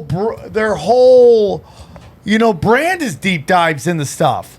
But it's like the notion of like something this deep scares everybody. I mean, we talk about him on the. We were talking about him, Jimmy Dore. He's so conspiracy, but he won't even touched the whole. Oh, he's now starting to. Oh, is he? Oh yeah, they went back and found an episode where he did with us and Greg Carlwood at when we did the I don't even know if you were on the show, but we did the Ice House, and they're finding stuff where he's talking about the Vegas shooting. But anyways, back to this. Man. The problem is we've been funneled towards a Chinese style communism. Yeah, for sure. That's the direction that we've been heading in for a long time. But I don't think we'll ever. I don't think it's going to happen. I don't think. I think we're living in an amazing time, and that they're not going to get away with it. I agree with you. That's the direction that they were taking us. Is every aspect of Chinese communism that you can think of is what they wanted here. The only thing I think is going to be different is that it's not going to be the government that is controlling everything. It's going to be corporations that are going to use the government as a tool to control. We're entering a new form of fascism, which is corporatocracy, where corporations are in charge of everything. I don't think it's going to work. I think people are waking up, but it could get worse before it gets better. And part of me thinks it needs to get worse. I think it's going to appear to get worse, or things are going to get worse, but they're going to get better. I totally agree. And they're going to get better because they're not going to get away with this, and because people are waking up, and because other things are happening behind the scenes to help take this deep state structure down. But they came incredibly close to getting away with it. That's what I believe that. I totally agree too. But that's why this is, whether how much of this you want to go with or believe in, that's why it's important to talk about it, because of what their end game was. And we're living in that right now. They've sped it up, so it's visible. It's visible really for the first time, because before it was all done behind the scenes. Yes. And things were happening without us being aware of it. I don't know why they create the internet. I always think there's some alternative reason that we don't get. But you don't think it got away from them? Well, I don't know. It did because it was created by DARPA. Same people that developed. Yep, DARPA and CERN were involved in this, and it got away from them. And maybe we have help from the other side, and it was intentionally done, but it's how, this mass awakening, I think, is even possible because they had total control over the network. Okay. So mainstream news broadcasting. So do you want to talk about this iron stuff, just because when your computer's up like that, they can't see us talking? And a lot of people like to see my face. Oh, my face is good? No, we can't. So I just wanted to point out how the Rockefellers and all these people show up in our history. And my research, when I first started doing this, I was using data points that I got off of that star tetrahedron, and I made spreadsheets. So when I went to research alignments, I would just follow down and do blog posts about that. Everything starts out as a blog post, and then I turn it into a video. And as I was doing that, I started seeing the same infrastructure all over the earth.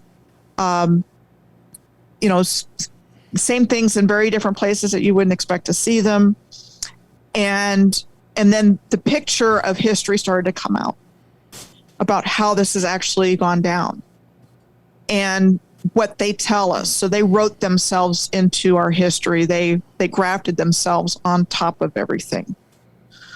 Which is why every building has a story, every bridge has a story, every canal has a story, every railroad has a story behind it. It was built between sometime in the 1800s and 1900s, and it's got all the paperwork and the blueprints and the cornerstone that says we did this. Yeah. But so they're written into this history, and it's interesting where they show up, because somebody pointed me in the direction of Duluth in Minnesota, and the largest iron mine in the world was just founded by this family in Duluth, the Merritt family, and they developed the property, and we're told they needed to develop the railroad to ship the iron to port, and they needed money for that. They didn't quite have enough, so John Rockefeller got a hold of their story or wanted to expand himself. So what ended up happening is that the Merritts put their company stock up as collateral so they could borrow money from Rockefeller to fund the railroad, and Rockefeller ended up owning the railroad and the mine and everything else, and the family lost everything. How convenient.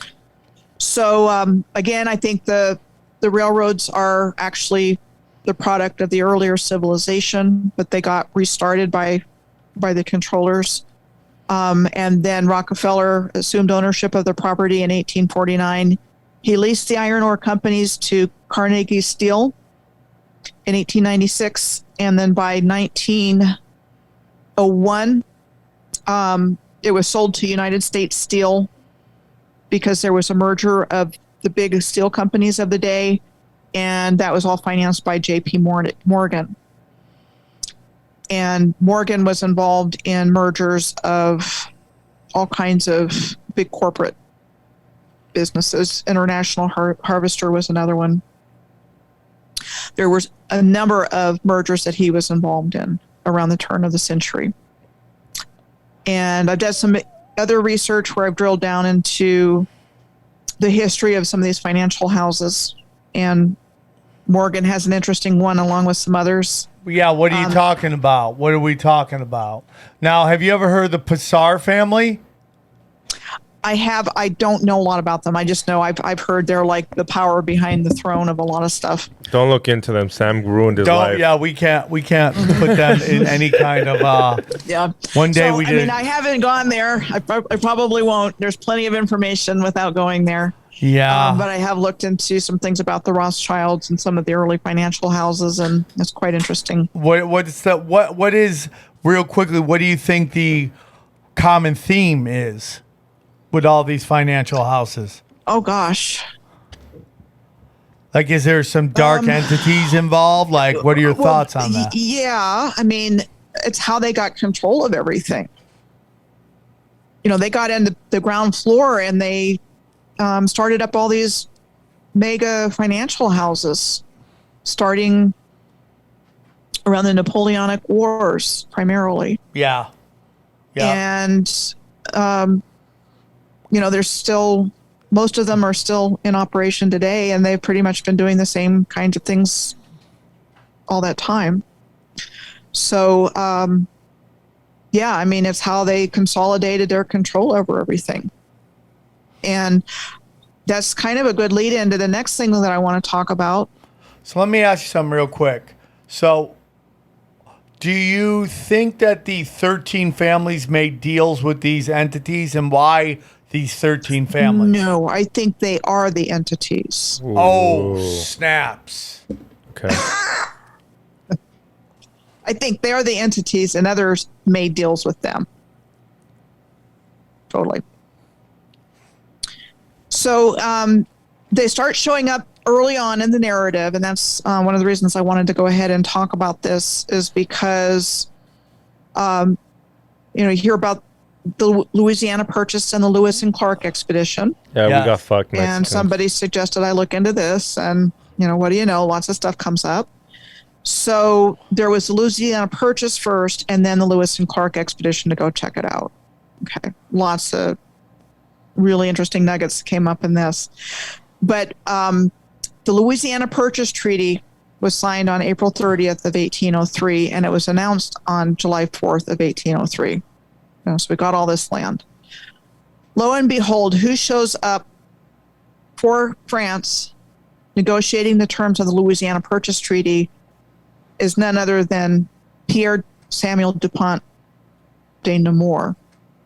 So he was the father of the original DuPont in America. So his son was the one that started the DuPont Chemical Company. Oh, my God. Okay, so they show up at the very beginning. So you got the Louisiana Purchase, 1803. The DuPont company was originally to manufacture gunpowder and explosives. Why would you need that? That's kind of a heck of a thing to start a business for. Yeah. You know, and there's all kinds of really interesting stuff that's come up in my research along those lines. You know, that include the founding of Monsanto, and the very, very, very first product of Monsanto was saccharin. And we know what saccharin is in. The other one too, aspartame. They manufacture aspartame. So, okay, so you're about to get in some Lewis and Clark, which is crazy because when we did Q&A this weekend, this is so crazy that... It connects. Yeah, because someone goes, what about Lewis and Clark? I go, what about Lewis and Clark? Because I hadn't heard anything. And he's like, what was in their journals? And is that what we're getting into right now? What they might have discovered? Well, we're getting into what's in the historical record, but some things that really popped out. And Meriwether Lewis was murdered. So the guy that wrote these journals was on his way to his publisher in D.C. He was governor of the Louisiana Territory at that time. And there were some issues there. He was having some problems. And so he was on his way to D.C., had his journals with him. And he was... Well, actually, he committed suicide, excuse me.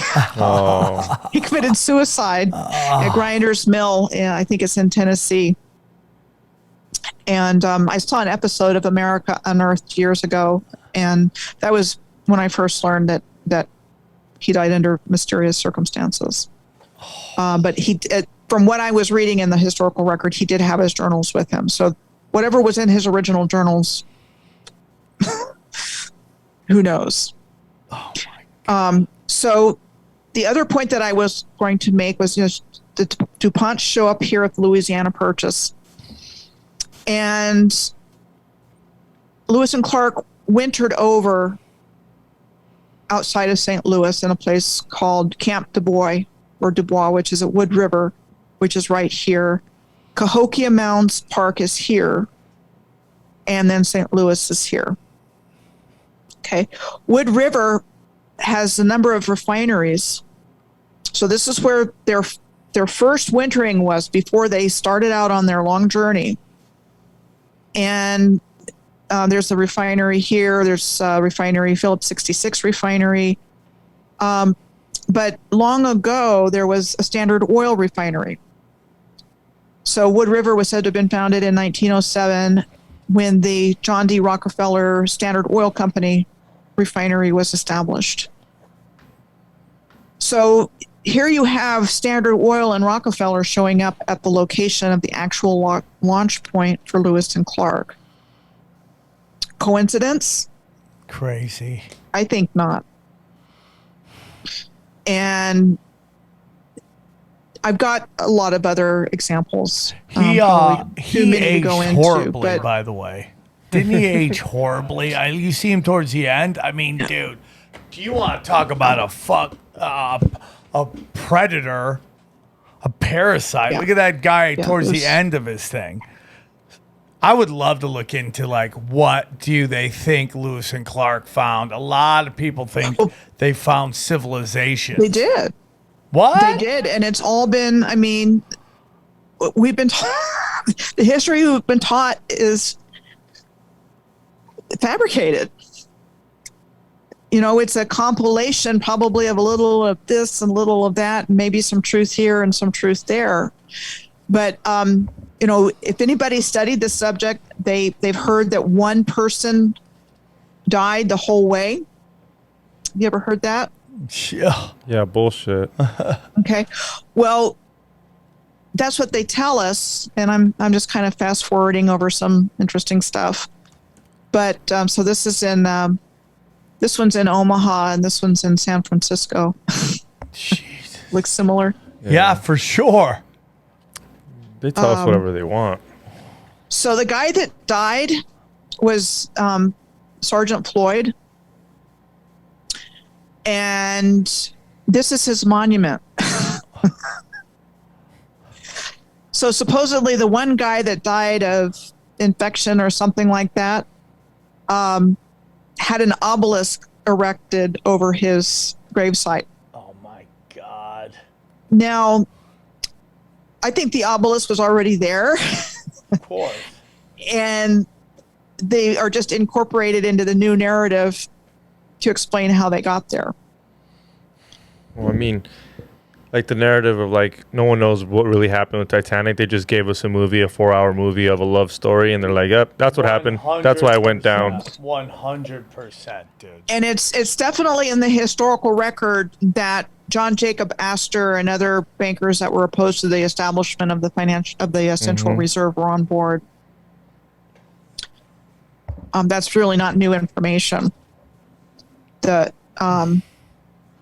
They went down with the Titanic, the ones that opposed the creation of the Federal Reserve. Do you think the Titanic was Tartaria? It could have been. It definitely could have been. But I think, like with everything else, they just took over the existing infrastructure, including the ships, and that whatever happened to the Titanic was probably an early false flag. Kind of thing. For sure. You didn't see an iceberg coming? Yeah. What are these Barry Sanders icebergs? And you're not gonna have enough boats for everybody, just for the rich people. Was it just for the kids? chucking it See, down? I think it's more likely that they intentionally set out on a dangerous course to sink that vessel because of the people that were on it. I think they exploded it. But I mean, Change you the wouldn't even need flares. to. That would be so easy. I mean, if you read about the waters they were in, there were reports from ships all around, like, dude, get the fuck out of here. This is really bad. There's icebergs everywhere. But it was indestructible. on the Yeah, record. according to them, it was indestructible. There was like Yeah, the Twin Towers, and- just like the okay. Twin Towers. Nothing can take them down. Yeah, that's a great point, dude. Point. Yeah. Xavier. And I've been following alternative sources of information, I guess probably since around 2013, 2014. So that was something that I heard pretty early on when I started to follow things on the internet. And I haven't followed mainstream news or media for a long time. So we That's why you're so happy. right? Yeah, it's like, that's why I have hope. Yeah. So we talk about Tatara being in North America. Is there any in like South America, like Argentina, it was all- Brazil? It's everywhere. Sure, it's everywhere. It's all part of the same civilization. So as we come to wrap this up, how old do you think modern civilization is, and how old do you think Tatarian civilization was? I think the reset started in earnest in the early 1800s. It ramped up around 1830. The official kickoff, I think, was at the Crystal Palace Exposition of 1851. I think there were like periods of time within that. So like between 1850 and 1870, there were things going on. 1870 to 1890, maybe 1890 to 1920, 1930.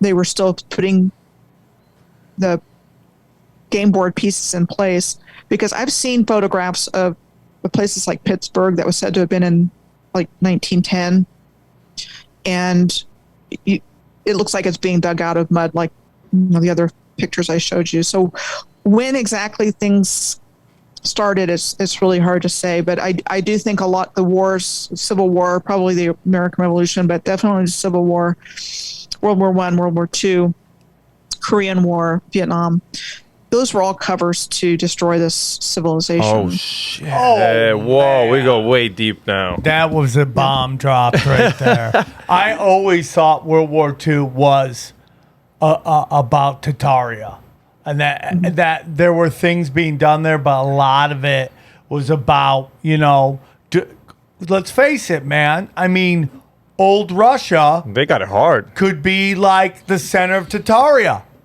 And, and everybody talks about Putin. Putin's just a puppet, dude. He is a puppet for the New World Order, these banks. He acts like he gets rid of Rothschild. It's the same thing they do with terrorism in the United States. Everyone's like, we got to take down terror. And everyone's like, yeah, take down terror. They hate us because of freedom. But in reality, they're funding terror. It's the same thing with the Putin. He's like, we're gonna get rid of the Rothschilds. Like, dude, your flag is Rothschild symbolism. It's like, it's just like Khazarians came in. The Russians, early Russia, took out Khazarians, and Khazarians that were like, or that's the story we're told. And I just think it was Khazarians versus Tatarians. It's interesting because Ukraine was historical Khazaria, but it was also historical Arata. And so you get Aryan out of that also. We're told goes back, 20,000 years or more, and that it was a worldwide civilization.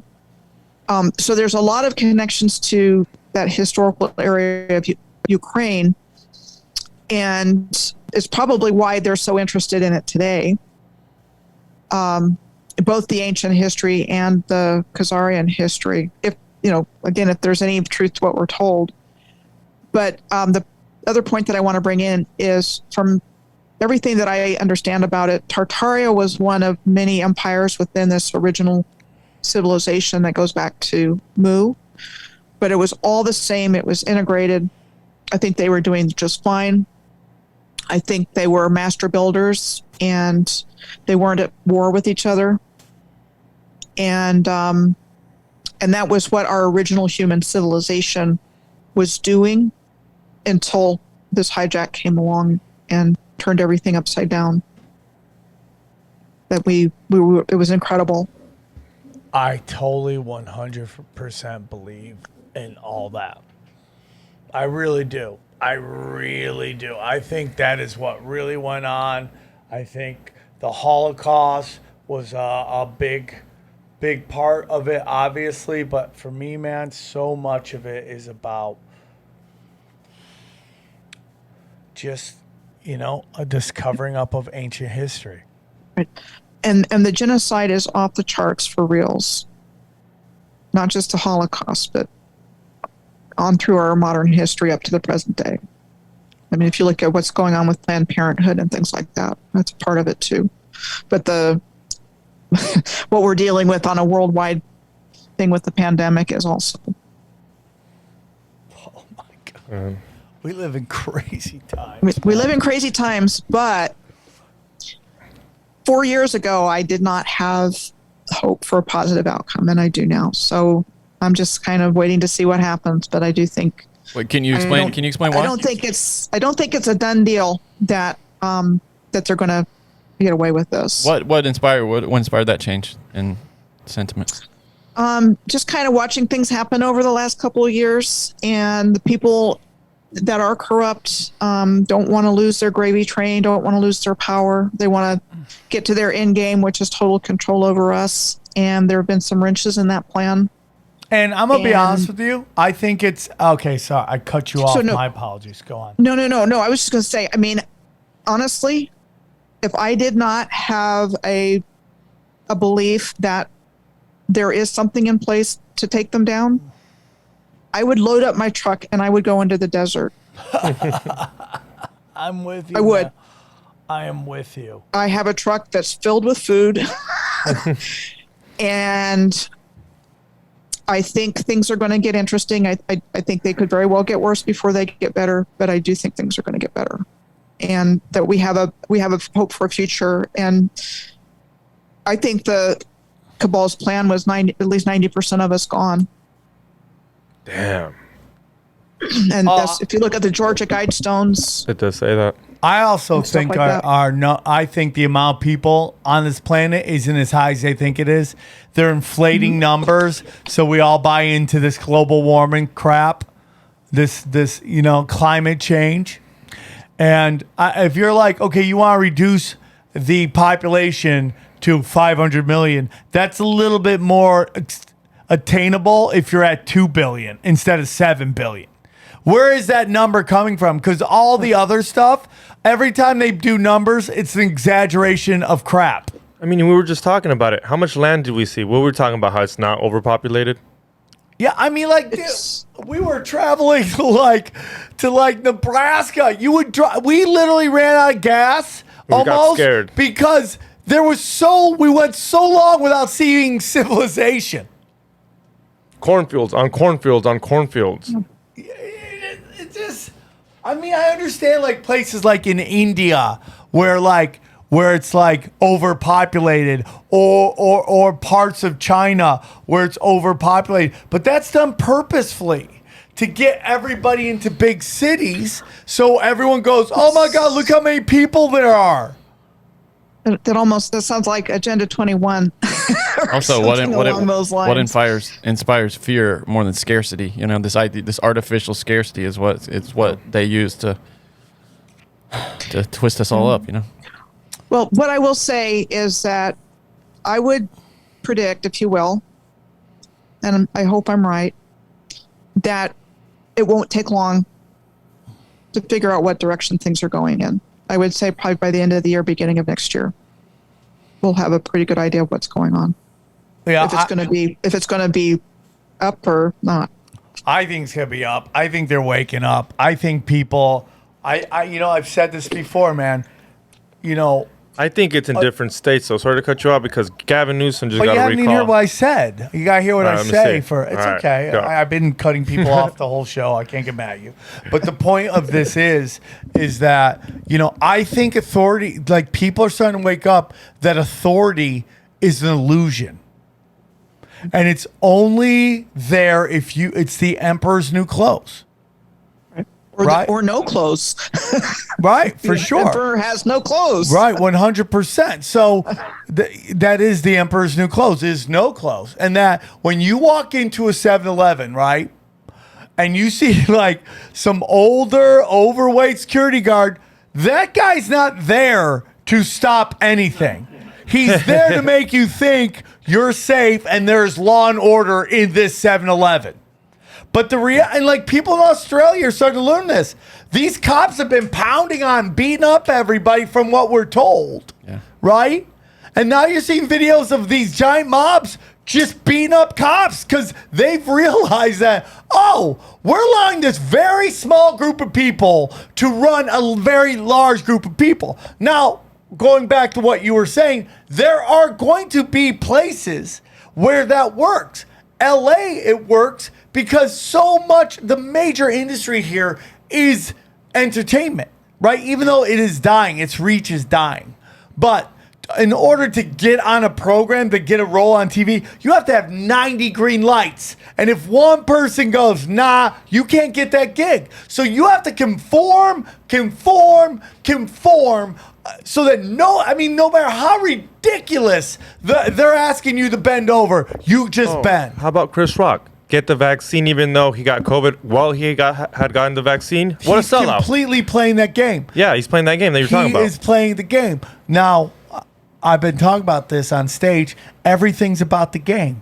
What is the game? What I believe Chris Rock is playing the game. And, he's been in a bunch of movies lately. He's been on a bunch of TV shows. So he's playing that game. But I think the game has changed and he's playing the old game. And that's why he's being exposed for everyone showing the video where he's talking about AIDS, right? And how they're just making shit up. And now you have a guy going, hey, dude, get the vaccine, even though I got it. And I'm in the hospital right now. You should get it too, which is conformity. And I think that's the game being played right now. And it's all an illusion.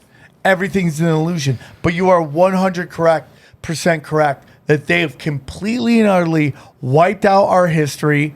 And I don't even know if we are of the people that they wiped out. I don't know if the Tatarians and the humans right now are the same people. And that's a harder question to answer. I do think that there are still people that are alive today. I do think the Moors are part of that. But I also think a lot of these people have been genocided. The ones that survived were genocided. And I think there's a lot of, I don't know if you've heard of infantoriums or not, but they were like incubator sideshows, like starting in the 1890s to about 1940. Yeah. What? Where these babies were put in, It's very weird. neonatal babies were put in incubators. And people would pay to go see them. in Like- like those sort of boardwalk Like a- halls like where a they freak would show. have like freak shows and stuff. Yeah. Yeah, you'd Coney go. Island had one, a permanent one. There was others as well. What happened to those babies? I mean, what they tell us is that it was neonatal health care back in those days and that hospitals didn't do that. But that story is just insane. So what were they doing with all of these incubator babies at sideshows? Science is so dark. It's unbelievable how like what the narrative is right now. And again, you know, Johnny, no disrespect, but nerd dorks, okay, love science, and you see it in like comic books, like all these superheroes are former doctors, scientists. They're all this top level of what I call intelligence. But intelligence is not smart. Smarts are other things. Intelligence is being able to follow systems. And what you see is this kind of like what they used to do with the religious people. They put scientists on a pedestal so everybody worships them. And I get it. Don't question science. I don't. I question scientists. They're human beings. They have needs. They want money. They want fame. They want to meet women way out of their league. That's what they want to do. And they do it all the time. And that's why they play this game. Yep. And there's a particular narrative that they want that conformity to. That's it. I think the mistake is seeing science as one thing, you know, as an entity.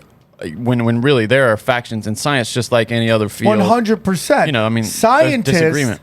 are just like YouTube creators and comics. It's not a monolith. Yeah. Like doctors, they're the most censored on the internet.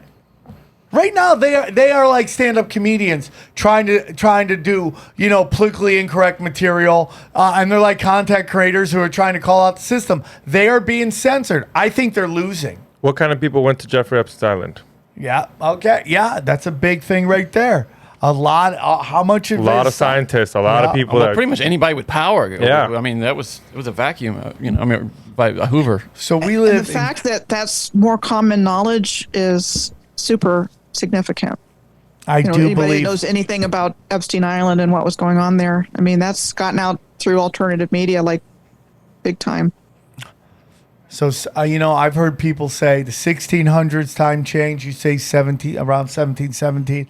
I've heard Europe was in the 1600s and the United States was in the 1800s. But it sounds like it happened right around the Louisiana Purchase. It's all around. It's all in the same ballpark. It wasn't thousands of years ago. I completely, 100% believe this theory. I 100% believe it. That should be a new segment I do at the end. Do I believe what we've talked about? 100%. And the answer is 100%. Something Every happened. time. Yeah. every time. I've never heard him say, I believe that Definitely 50%. Yeah, I believe it. It's like the opposite of Aaron when you used to go to Aaron. And he's, I do. I believe it. It makes sense to me, especially when you start looking at all the architecture and how they've never been able to replace that. And everything's like, look at the pyramids. The aliens did it. You're like, how about my city hall? Who did that? And then the other thing is, you know, they tear down these beautiful buildings, and the replacement buildings are, you know, particle board and plywood. You know, watch a new structure go up in my community, and Dubai. it's like, I want to buy some Tatarian houses, dog. UAE is pretty impressive, though. You want to go see some modern buildings that will knock your dick off. Hey, language. United Arab Emirates. You know, like, oh yeah, I mean, the cities there are. Dubai. Yeah, But those don't last a long time, though. Those are flashy. Yeah. These are like classical. Like, last forever. Like they're like it's like comparing Rome to that. I mean, like what's in Rome is 1,000,000 times beyond what they're doing in Dubai. Dubai is just like super shiny, and they have the money just to be like, let's try this, and they do it. But it's like it's not even close to what's been And done. I mean, we have photos like the Capitol Dome. We have photos of that being built. You know, I mean, so Well, we don't know how long photoshopping's been around, though. Yeah, it could be. Okay, yeah, I'll buy I'm it. telling you, Johnny, question everything. I do. I mean, Yeah, look I at the do. moon landing. That was a little bit of fucking video editing, I'd say. Oh yeah, I love it. Like we can't even like go back. Are you serious? Get out of here. Get out of here. Michelle, you came, you saw, you dropped the hammer of the gods on these people. I loved it. I'm in. I'm all about it. I am all I got a ton of information in my blog and my videos to back up what I'm saying. Well, I want you to. I want you to talking to send me you the. because I don't believe it or can't support it. Yeah, Johnny's just very disrespectful, so I'm sorry you had to deal with that. I might not have him on the show. Yeah, apologies for the 5 words I said. Yeah, So sorry. Those 5 words. No worries, Johnny. It just really makes me sad. Guys, what a wonderful day today was. A great podcast. Wow, Johnny, guess what I just got from YouTube? Monetization. What? Oh, wow. From what page? Sam Tripoli Live. No way. Holy shit. That's insane. How crazy. Like, Wait, look, the main one? Look at Yeah, You got the main approved, one. you mean, or you got to check? Well, I don't know what you're saying. No, it says, congratulations, your YouTube channel, Sam Tripoli, has been accepted Oh, into dude. Well, I sent them a thing, like an appeal, and like explained, like, hey, we've reoriented. We're just doing Yeah, time. And so man. it must have worked. That's great. That's crazy. yeah. Our evil plan is working. Sorry, Michelle. You had to enjoy an inside baseball celebration. You came, you saw, you kicked a whole lot of butt. Michelle, can you please tell everybody where they can find your website again? Okay. Patreon. I actually have Patreon, Piercing the Veil of Illusion. I have a YouTube channel, and if you type in Michelle Gibson and Moors, it comes up right away. Otherwise, you have to look through a lot of Michelle Gibsons. My website is piercingtheveilofillusion.com. And I'm on a new platform that launches in the middle of October called aguruyourlife.com. And it's a private membership platform, but I'll have courses and special events and social media groups and consults and things like that. Well, I'm so happy for you. You're wonderful to talk to. I had a great time doing this. Time flew. Time. It was So a much lot of- Yeah, you can tell she's so well versed in these subjects. It's You amazing. gotta come back again. We'll do it again. We'll mix it up again. And so please send me any links you want me to include in the description, and we'll go from there. Thank you again, Michelle. Thank you, Xavier. Johnny, try harder next time. Guys, thank you so much. I added October 1st, new show in Pennsylvania. So please go grab tickets to that. We're doing it at the last second. Rumble, Young Man Rumble. I love you guys very much, and have a great week. Thank you. We go deep, homeboy. Aaron, open your mind. Drink from the fountain of knowledge. There's lizard people everywhere. That's some interdimensional shit. Wake up, Aaron. This is only the beginning. Dude, you just blew my mind. Tinfoil hat.